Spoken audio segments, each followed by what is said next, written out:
welcome back to the Deep Dive.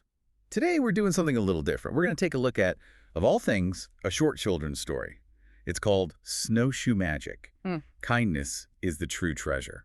And, it might sound a bit odd to put a story for, 5-year-olds under the microscope. Right. But these simple stories are actually perfect little blueprints. They cut through all the noise and show you the basic mechanics of cooperation, of problem solving. We're not just here to retell it, we're here to dissect it. Exactly. So our mission really is to unpack this sweet little winter tale and see what lessons are sort of baked into its structure.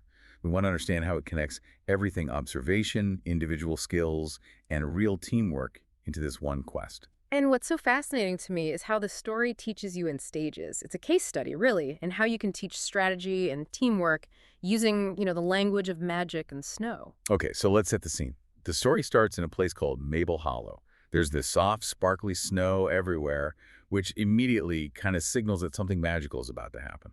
It's that classic trope, isn't it? The familiar world is transformed, so you know the rules are about to change. Yeah, totally. And then Coach Pinecone announces a snowshoe treasure hunt. And the whole mood just shifts from cozy to, adventure time. Right. And then comes the gear. This is crucial. This is basically the story handing out the roles for the team. It really is. So you got 3 kids, Mia, Max, and Harper. And they each get these very specific, very magical snowshoes. No overlap in their powers at all. Which is just, it's a perfect setup for teaching dependency. You know right away that no one kid can do this alone. So first up is Mia. Her snowshoes have these glowing swirls on them.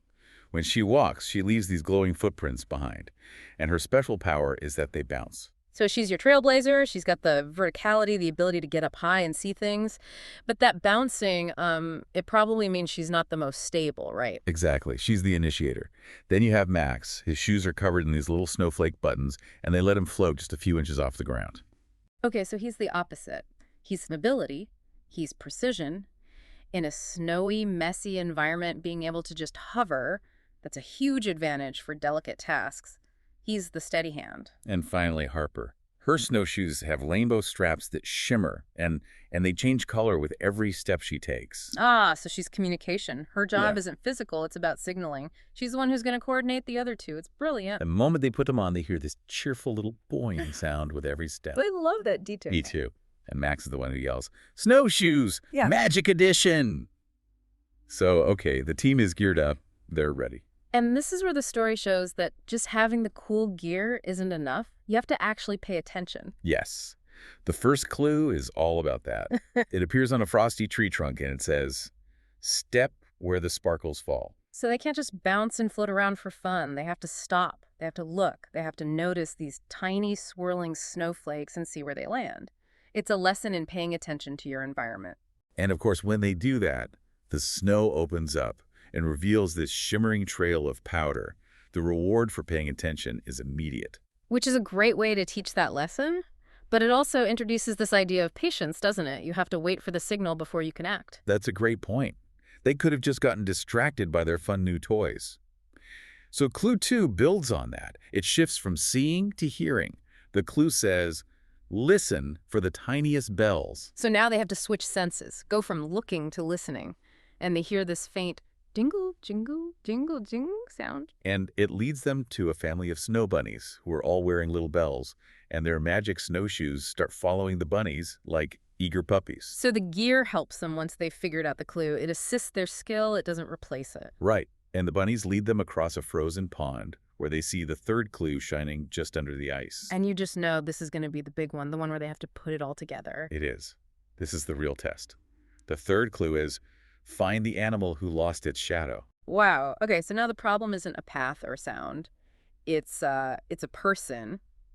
Well, an animal in need. The stakes just got relational. They find this fox, and he has no shadow.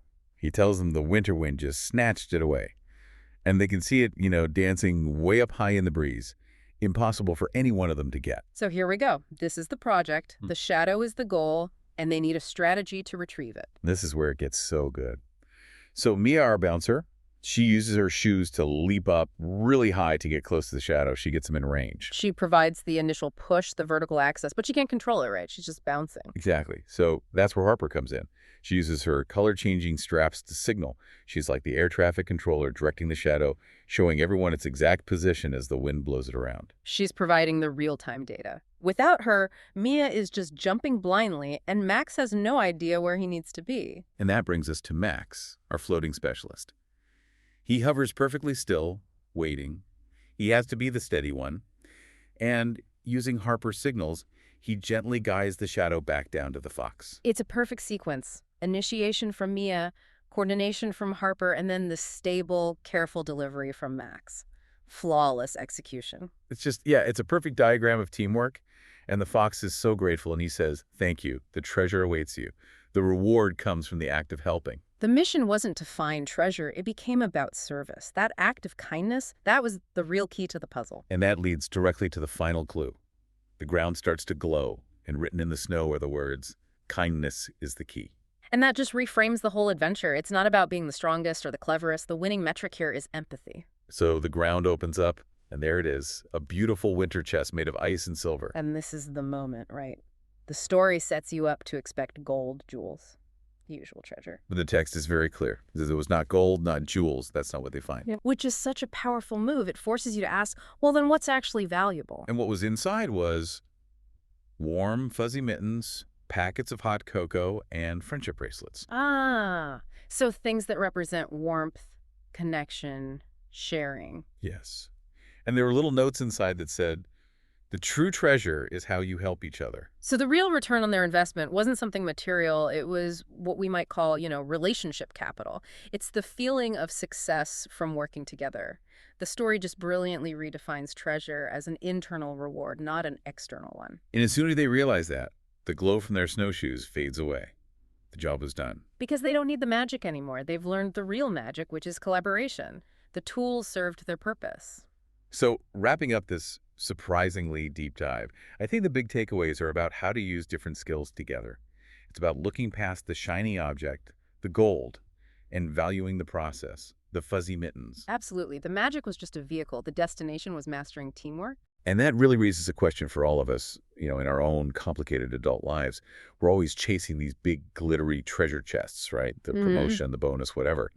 But what are the simple acts of kindness or cooperation, our fuzzy mittens and friendship bracelets that we overlook every day, the things that might actually be the real foundation of our happiness and success?